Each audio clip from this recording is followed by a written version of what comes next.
Shana, these are the moments of total silence.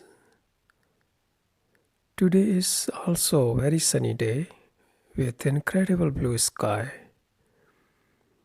The autumn is there and the leaves are falling down, getting yellow and brown, and the breeze is softly warm,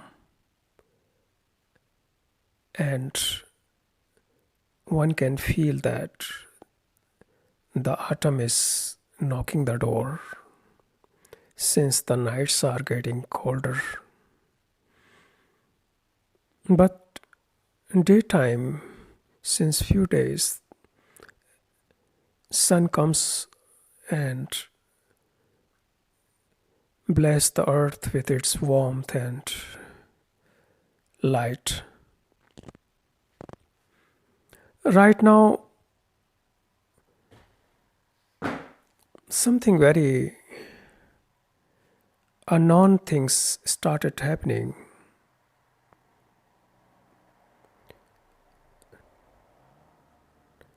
Unknown,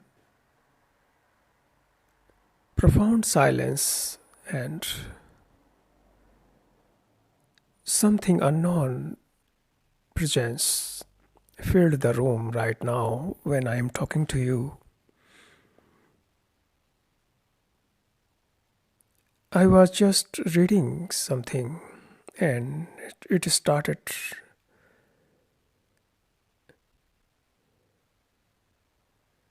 I cannot figure it out what it is. One cannot. I cannot put it into the words since words are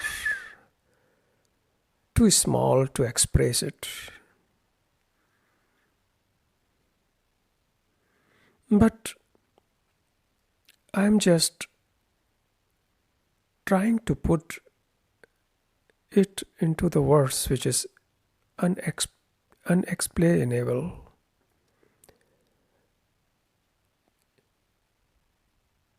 But what I'm saying, it is not.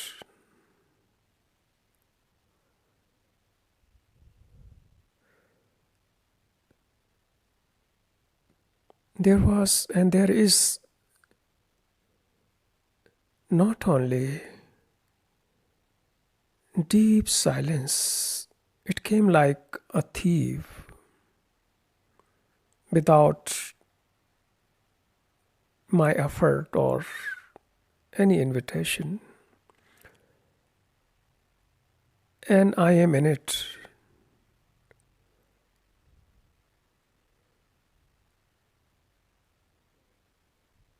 It encompasses whole room and expands beyond.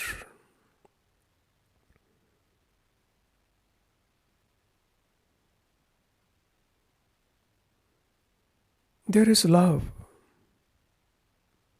and a non-blessing in true sense of the word.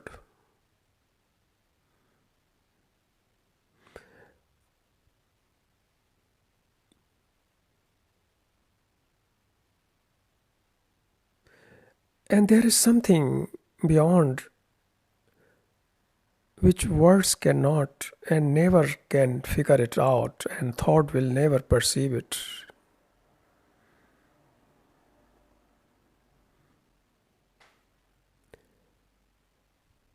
But it is not only for me,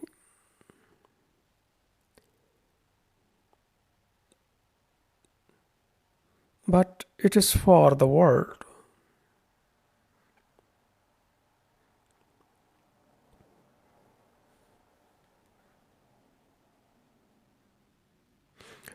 It is not that I am feeling it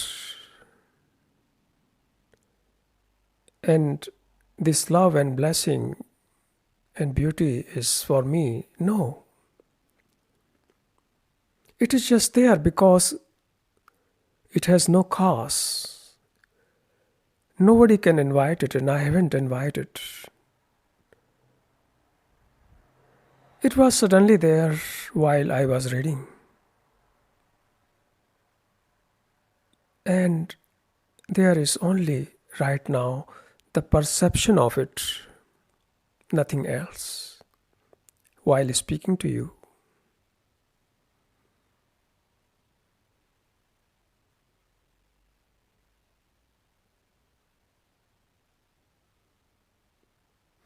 the perception is so profound that time stopped, thought stopped by itself.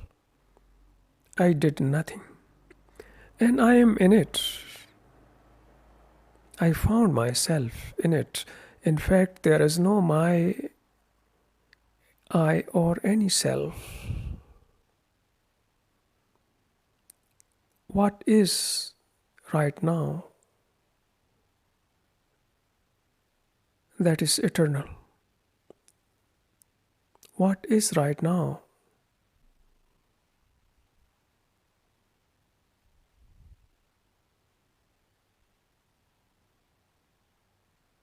cannot come into the boundaries of time, and no space can contain it.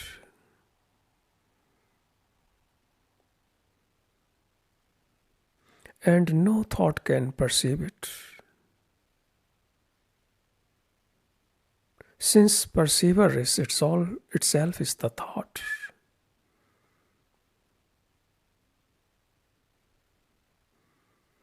The whole body is showered and cleansed.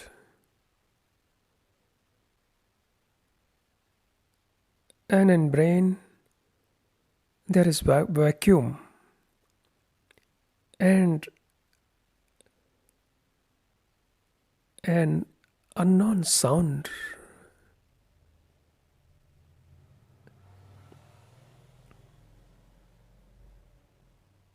As one is traveling to the galaxies and other planets, that sound unknown.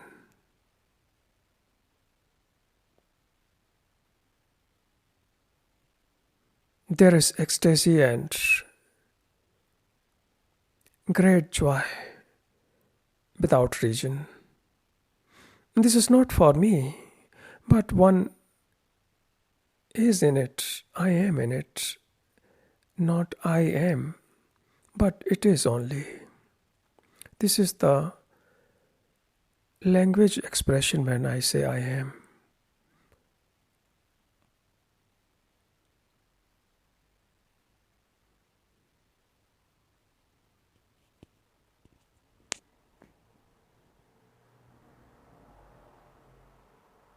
Teaching is the expression of truth.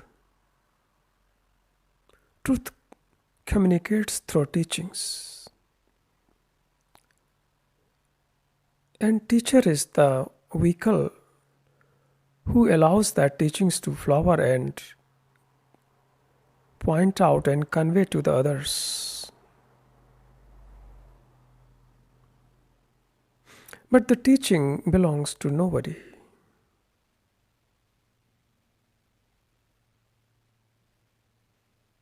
Teaching has no authority, no agent, no representative.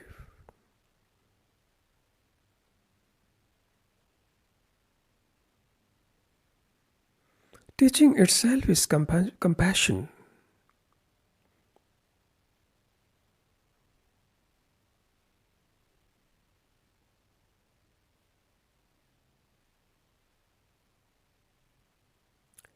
Truth communicates through teaching.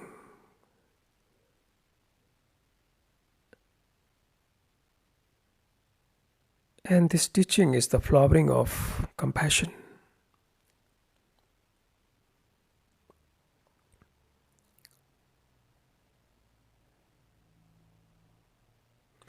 If you want, you can also share it to the teachings platform.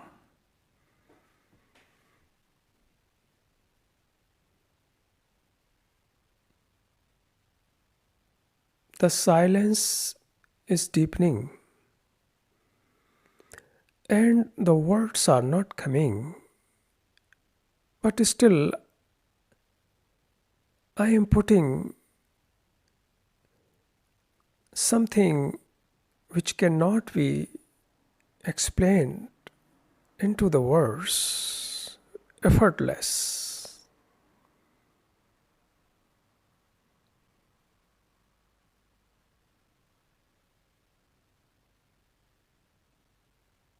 It is not that I am sharing the experience, because in this very moment there is no as experiencer as I or me who experiences. So the experiencer is absent. There is only this profound living entity which I am now putting into the words.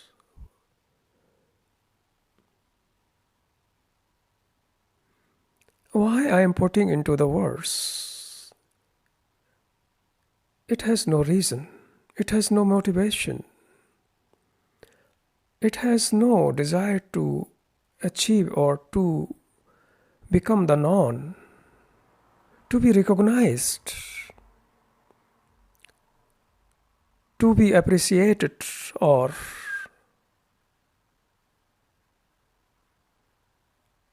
to become known. No, all these are the action of thought, the action of me and self. No, it is like that the flower is there in the sun and releasing the perfume. Not because of any reason, but flowering itself is releasing the perfume at the same time. So it is right now,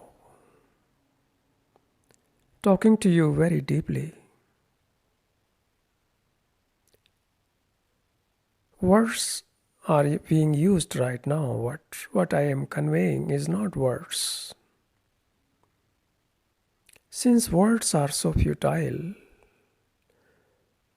and therefore knowledge is also futile. Knowledge is driven from the known. Knowledge means know something. And what you know, it becomes the past. And what passes is always memory. Therefore, knowledge, when it accumulates and gathers as memory, it becomes dangerous and takes form of evil. Man has been regarding knowledge since thousands and thousands of years. Even the old scriptures say the Guru vin gyan nahi, without knowledge there is no knowledge. Without Guru there is no knowledge. Which is absolutely wrong and dangerous and corrupt, very corrupt.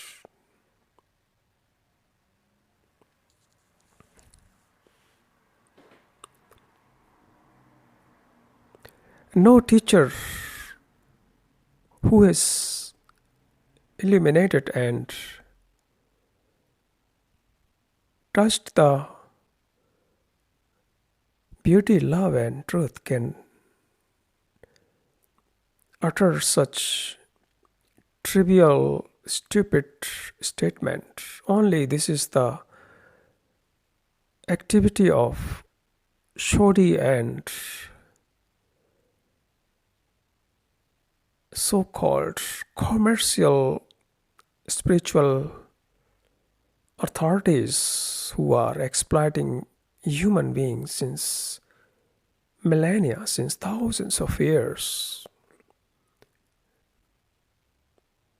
Because even if you say Guru vin gyan nahi, even the knowledge is so limited.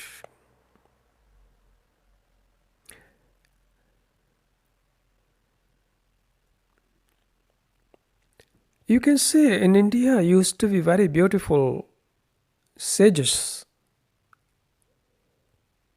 the holy people, and they wrote Vedanta. If you see this word, it's a very beautiful. Veda means knowledge. Ant means end. It means the end of knowledge is the beginning of wisdom. That's all they say, Vedanta.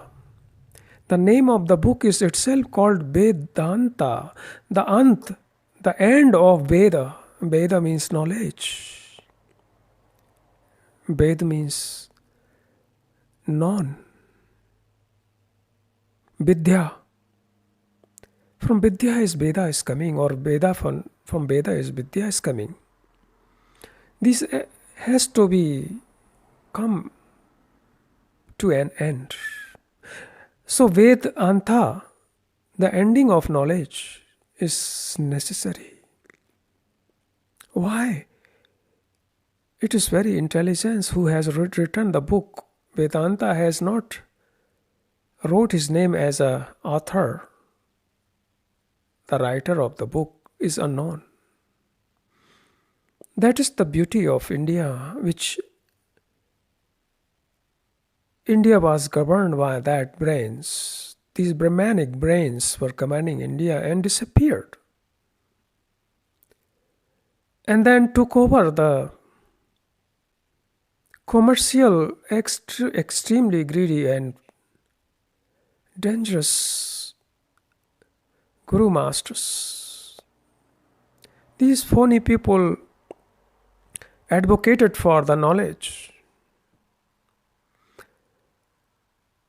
so they can dominate and manipulate human beings through their knowledge. In fact, when you put aside the knowledge, then love comes. But these gurus, masters were pressurizing you, putting the load of their knowledge and saying Guru bin Gyan nahi, which is the most evil statement. But nobody said against it. I think I'm the first person on this planet who thrown the light on this nonsense.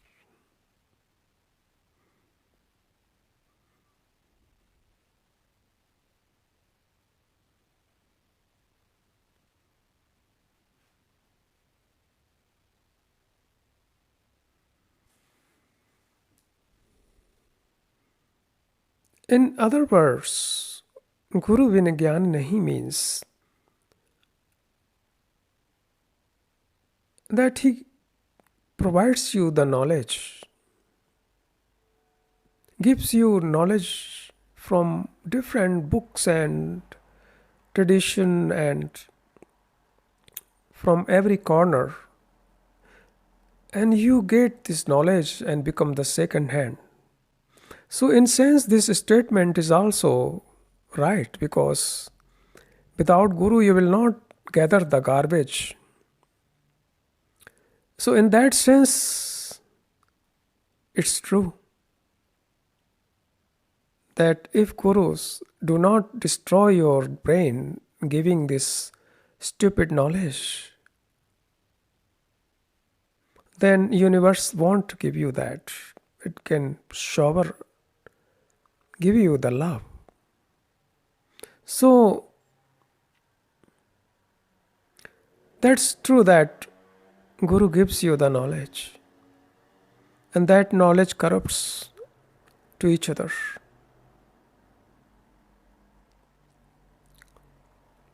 And becomes the source of jealousy, killings, and all money, power, property gathering, in all these things.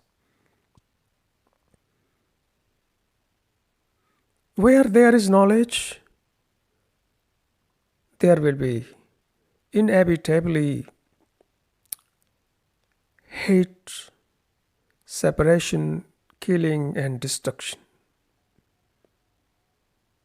Knowledge has its own room when you regard the knowledge as technical level, as a pilot or scientist or a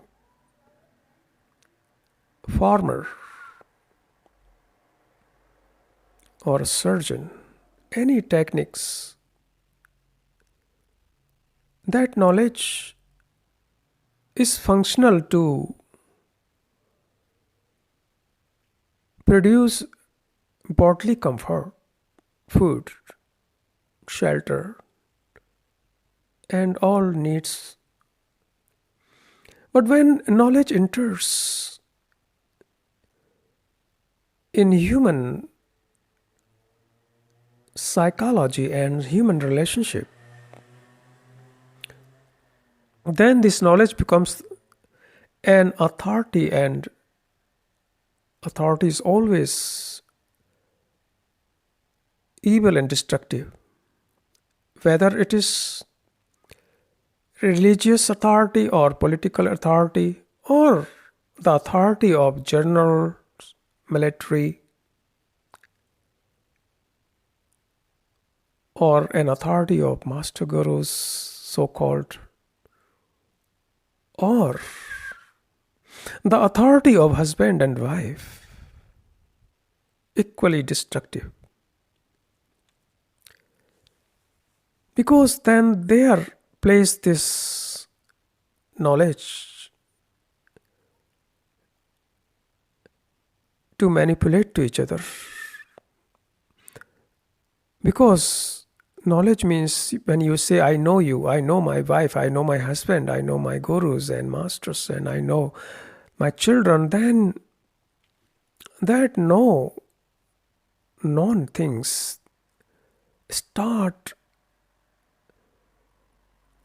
manipulating to each other through prejudices. Prejudices comes when you say, I know. If you say, I don't know, can you be prejudiced? No, not possible. Never say that I know. Because life is not in the field of known and is not know to something. You cannot know life. Life is the moment. Life is the movement of a known. Therefore, life itself is death. Death is always unknown. You don't know when you will die. Therefore, life is itself death. Life is death. Death is life. They go together.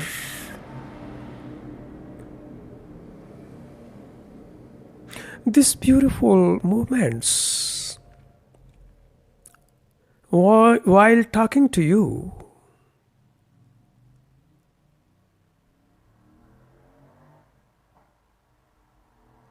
are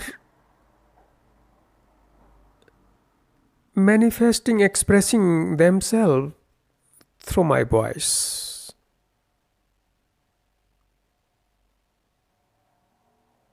And this very moment, there is no teacher, there is no taught, there is only the teachings. And this is the Vedanta,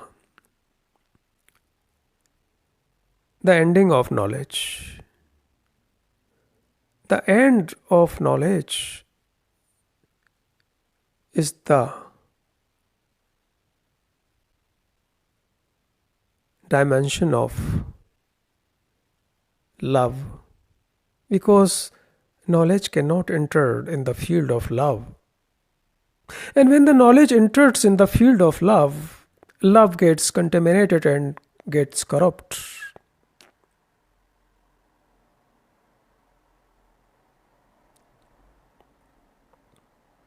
These moments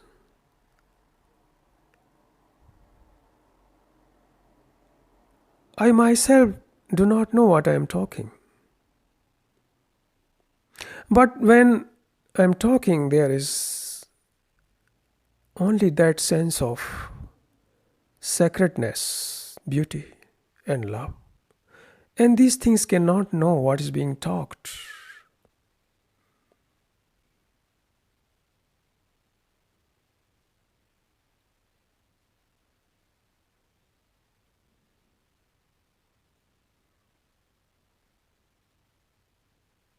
The silence is getting deeper and deeper and beyond, filling this sitting room where I am right now sitting and expanding beyond the room. It seems that everything is covered by this profound silence, which people try to impose through retreat, through imposing the silence for 1 week or 10 days, to not to say any words, be silent.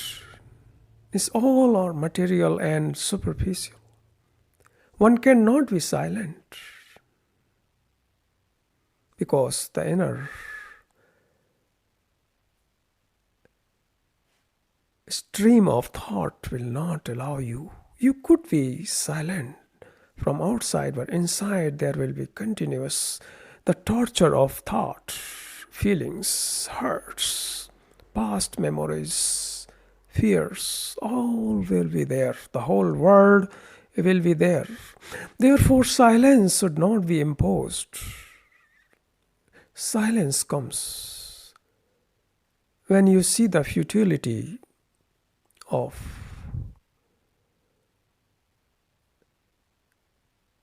living superficial life you daily perform in your daily life. When you see how superficially one lives and dissipates the energy,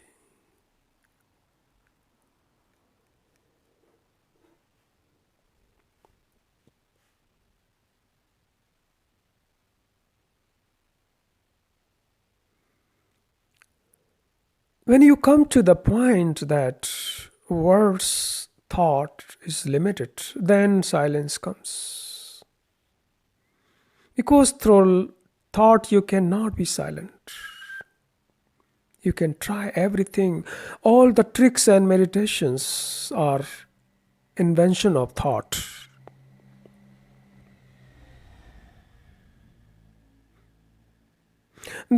Therefore, all this meditation increases your thought, make you more impatient.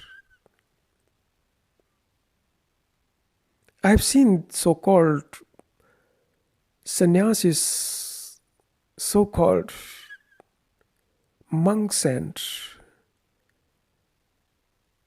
so-called meditators are very impatient. They can't sit even 1 hour in silence.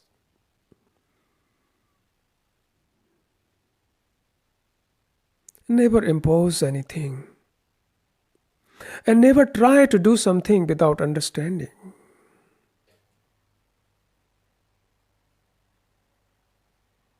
And never meditate these third quality and phony meditations which are created by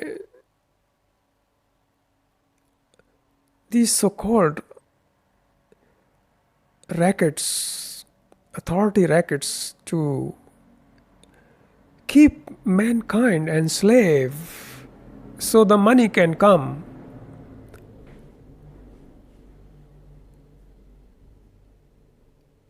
Because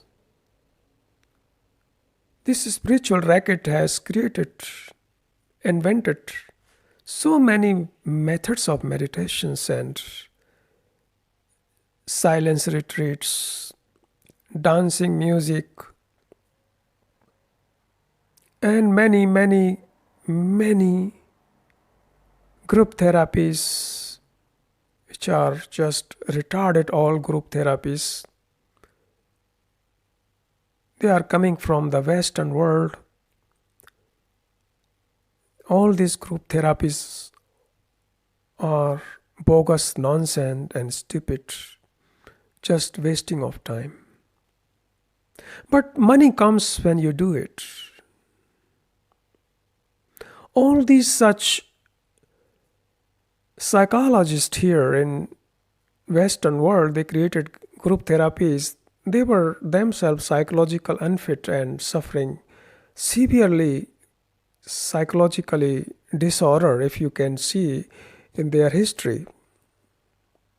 Freud, Jung, and all these so-called great psychologists and this guru who was advocating continuously to do these groups and are suffering from psychologically.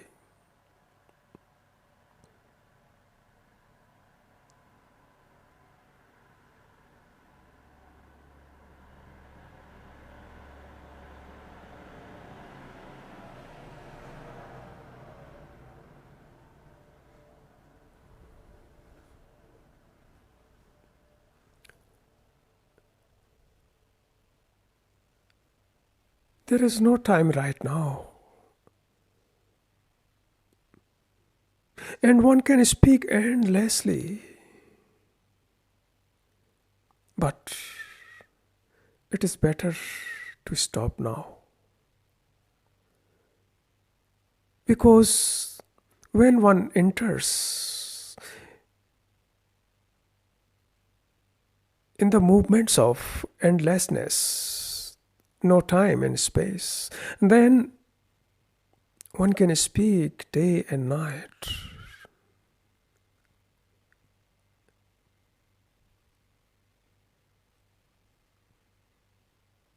Because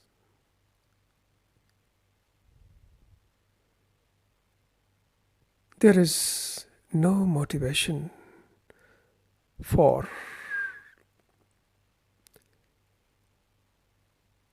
speaking and teachings. If one understands or not, teaching doesn't care. It is up to the mankind who understands it or not. Sun doesn't care if you take its warmth or not, if you come out from your darkness, dark corner of your rooms and your ugly flats or not. But it shines continuously. Because its nature is shining and light, warmth. It cannot be otherwise.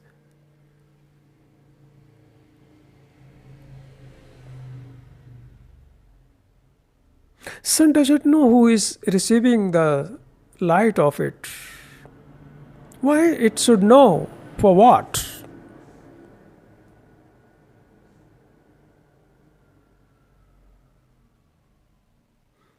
Similarly, the teacher doesn't know who is receiving the teachings. Because teacher is not a teacher of a particular person, he is just a teacher as a sun. For everything and for everybody, not for particular person.